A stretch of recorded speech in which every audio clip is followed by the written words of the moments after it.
The wind blew hot across the endless desert, carrying fine grains of sand that stung the skin like tiny needles.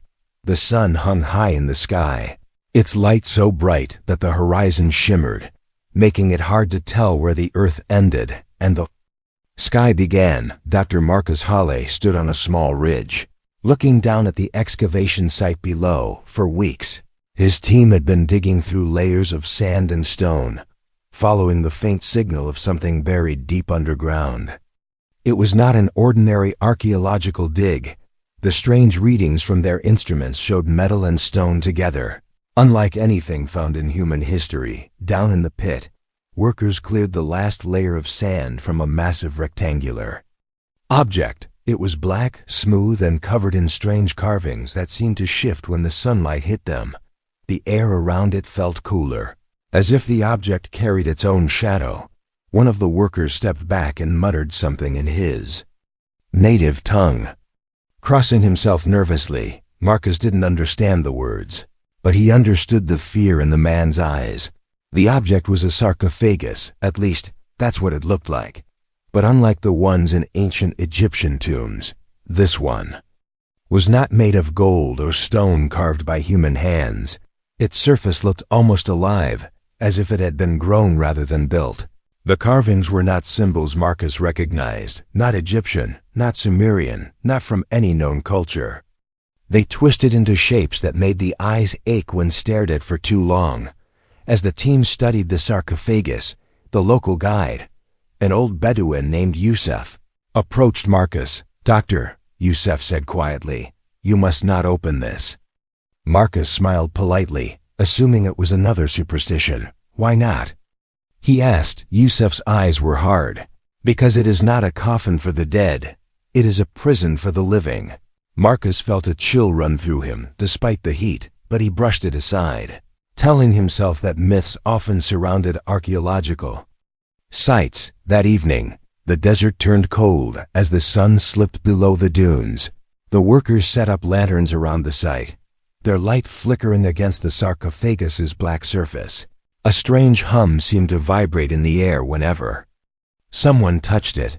One of the younger workers swore he heard whispers when his hand brushed over the carvings. Marcus noted the claim in his journal, not sure whether to believe it or not. By morning, they were ready to open it. They brought in a crane to lift the heavy lid, which seemed fused shut after centuries underground. Metal tools screeched against its surface, but the material didn't scratch. Finally, after hours of work, there was a loud cracking sound, not like stone breaking, but like ice thawing after a long winter. A thin line of vapor escaped from the seal, curling into the air like smoke. The workers stepped back, whispering nervously. The air smelled faintly metallic, like rust and blood. Slowly, they began to slide the lid open. The hum grew louder, vibrating through their bones. Marcus felt his heartbeat quicken, though he didn't know why. It was as if the air itself had grown heavier, pressing against his chest. When the gap was wide enough, a cold gust of wind burst out from inside, carrying with it the scent of damp earth and something sweet. The sweetness was wrong, sickly, clinging to the throat like spoiled honey. Lanterns were brought closer, their light spilling into the darkness of the sarcophagus. At first, it seemed empty. Then Marcus saw it, a shape curled tightly. In the far corner, it looked almost human, but too tall, its limbs too long, its skin pale and smooth like polished stone. Its head was bowed, hair dark and tangled, and its chest rose and fell ever so slightly. Marcus's breath caught. It was breathing. The team froze, unsure whether to run or to look closer. Yusuf's voice broke the silence, trembling but firm.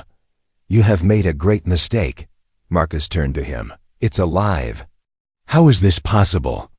Yusuf only shook his head, his gaze fixed on the figure. 6,000 years, and it still hungers.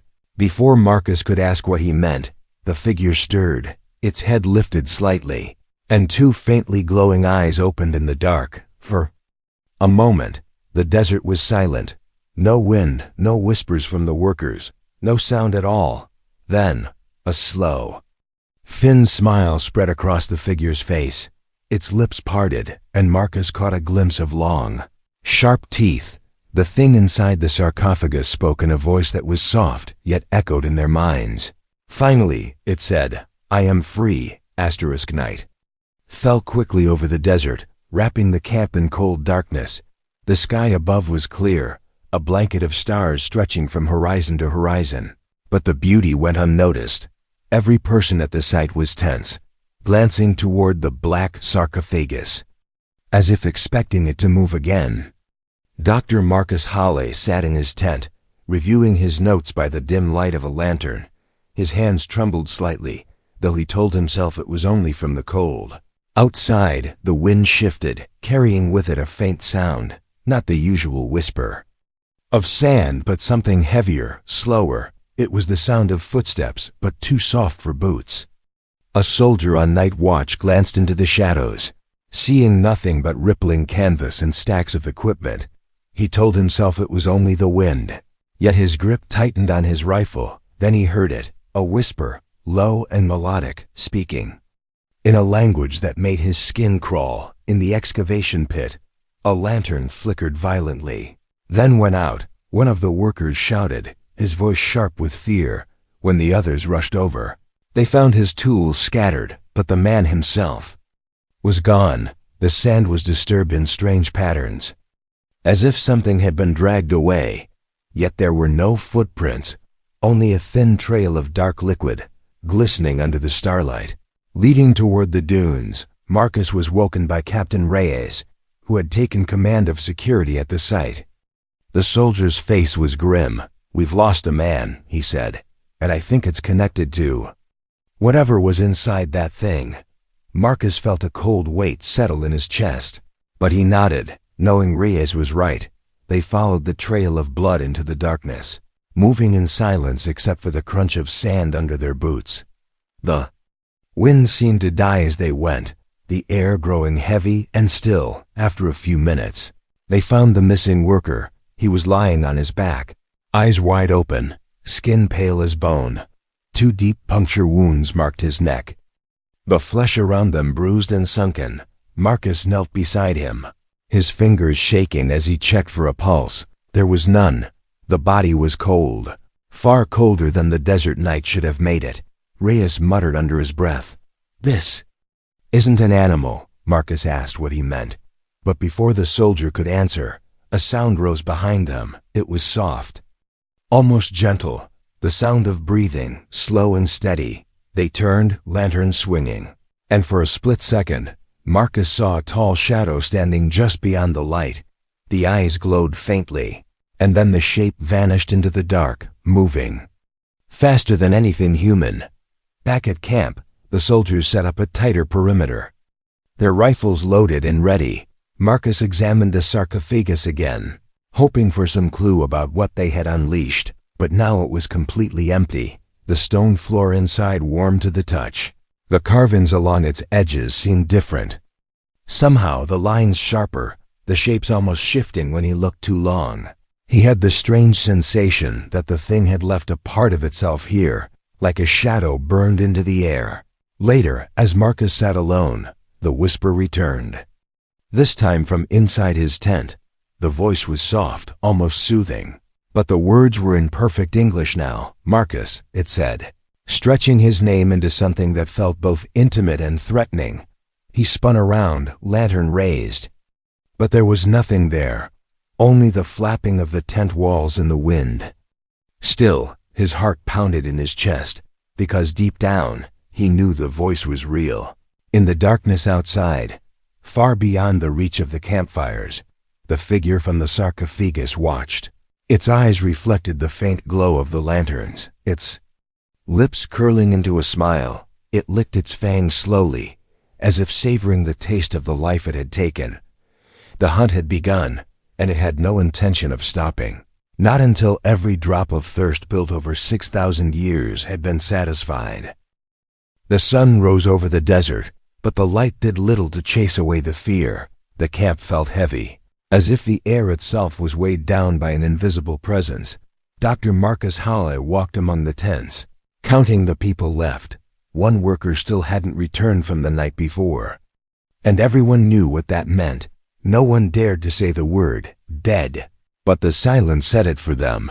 Captain Reyes ordered the team to pack their equipment, planning to leave the site within hours. Yet Marcus couldn't shake the feeling that running wouldn't matter. He had seen how fast the creature moved. It could be anywhere. It could follow them no matter where they went. And then there was that voice, speaking his name like it had known him for years. That wasn't random. It had chosen him for a reason.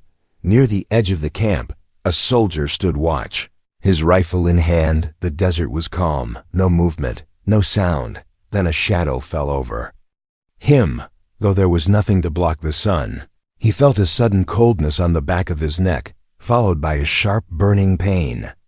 By the time another soldier reached him, the man was on the ground, pale and empty. Marcus examined the body. The same 2 puncture wounds in the neck, the same unnatural loss of color.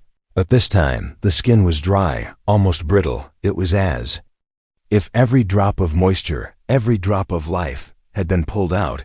Reyes's voice was hard. "It's feeding," he said. "And it's getting stronger." As the day went on, more strange things began to happen. Water in their canteens turned foul and undrinkable within minutes. Animals in the desert went silent, and no insects buzzed around the camp. Even the air felt different, thinner, harder to breathe. Marcus realized that it wasn't just blood the creature wanted. It was life itself. That night, they doubled the guards, surrounding the sarcophagus with bright floodlights. But just past midnight, every single light went out at once. Generator had been working perfectly all day, but now it was dead in the darkness. They heard footsteps, slow, deliberate, circling them like a predator. Then, a whisper floated through the air. Thirst. So much thirst.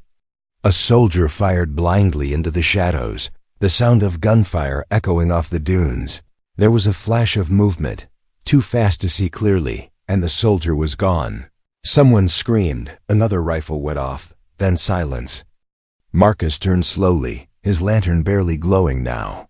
And there it was, the creature, standing only a few steps away. Its eyes glowed like molten gold.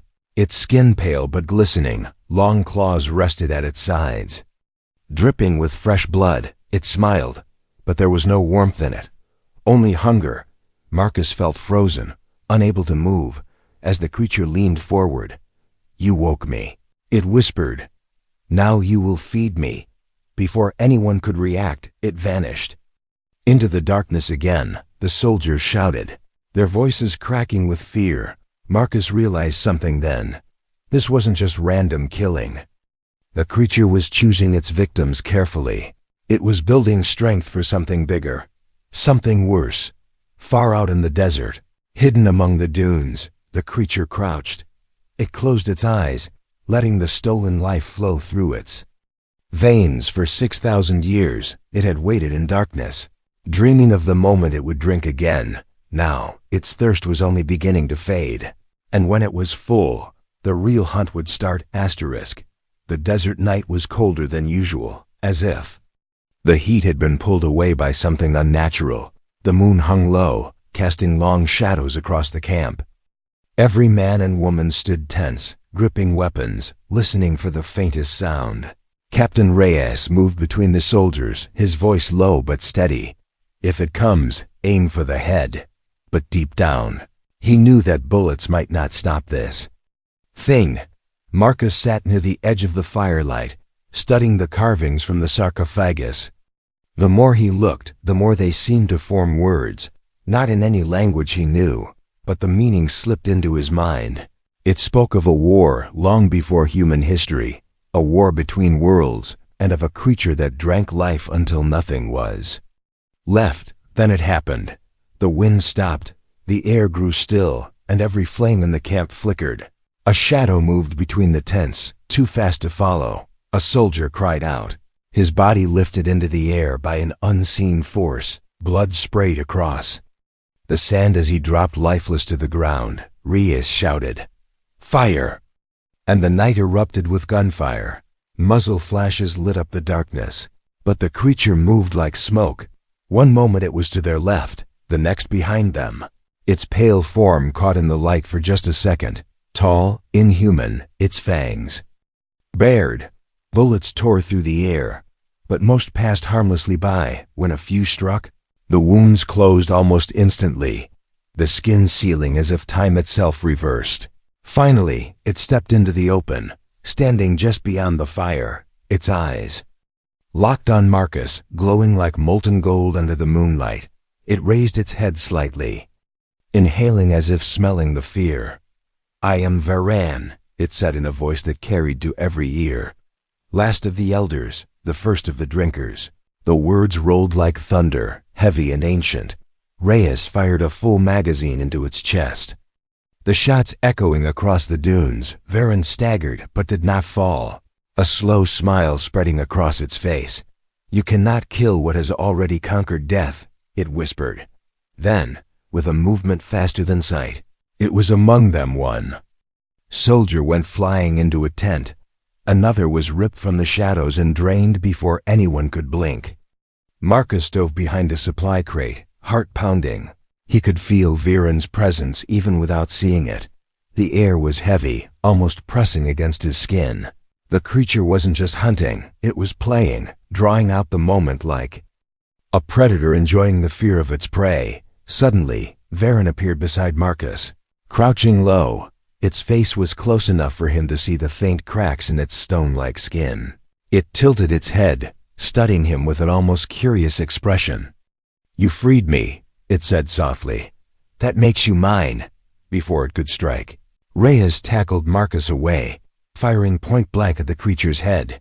The blast threw Varan backward, but it landed on its feet without a sound. It gave a slow, mocking bow, its golden eyes never leaving Marcus.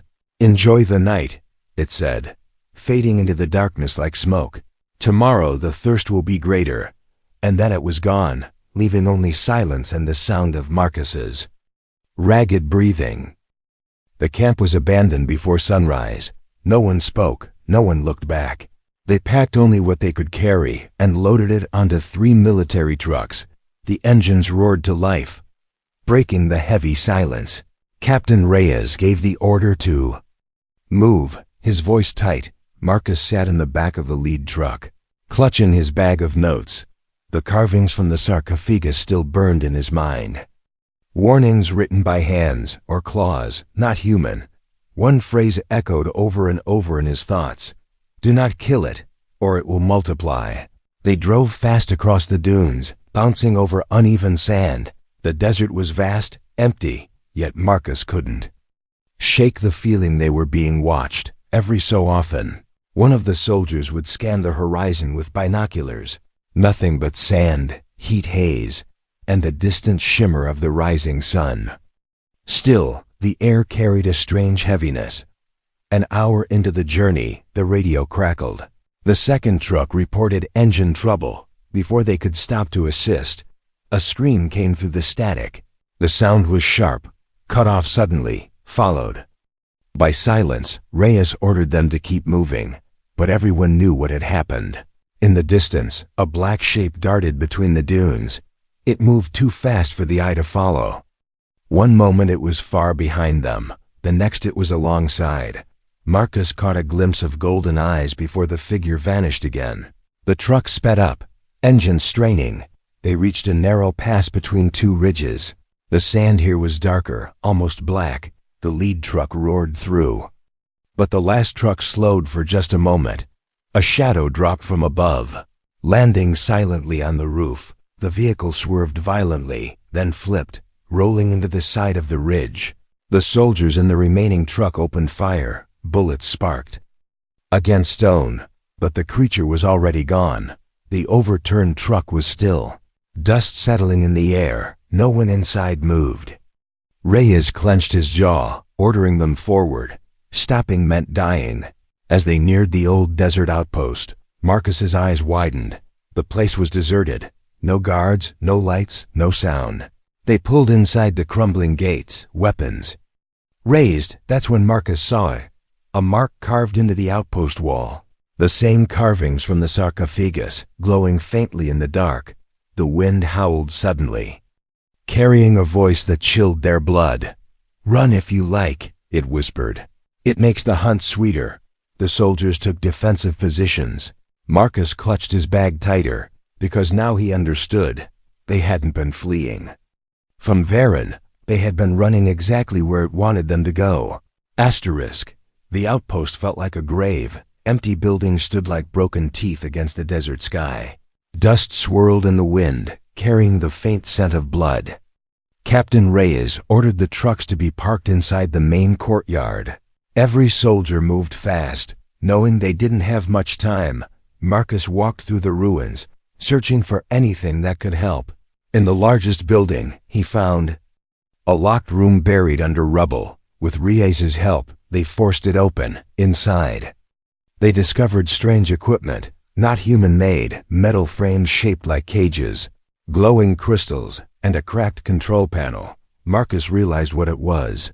This was not just an outpost, it had been a prison. The carvings on the walls matched those from the sarcophagus, the same alien symbols, sharp and shifting. This was where the creature had been caught before. Reyes didn't waste time. "We use it against him," he said. The soldiers cleared the room, dragging the cages into the courtyard. Marcus studied the controls, trying to understand how they worked.